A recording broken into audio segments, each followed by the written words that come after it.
এটা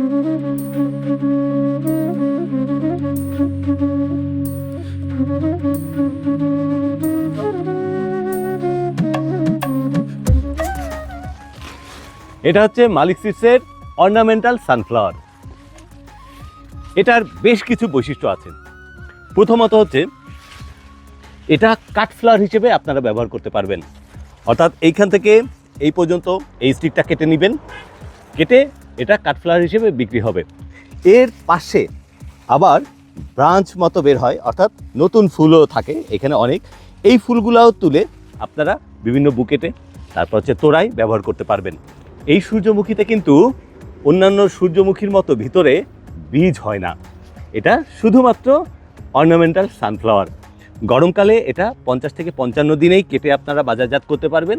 শীতকালে একটু বেশি লাগবে, সেটা হচ্ছে 60 থেকে 65 দিনে। আর এটার বলা চলে যে পরিচর্যা খুবই কম, কম খরচে খুব ভালো মানের ফুল তৈরি করা যায়।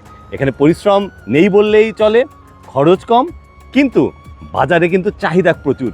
ঢাকার বাজারে খুব ভালো দামে এটা বিক্রি হচ্ছে। তাই আপনারা যারা নতুনভাবে ফুল চাষ শুরু করতে চাচ্ছেন বা নতুনত্ব আনতে চাচ্ছেন, তারা কিন্তু এই মালিক সিডসের অর্নামেন্টাল সানফ্লাওয়ারটা বেছে নিতে পারেন। কি সুন্দর, ওয়াও।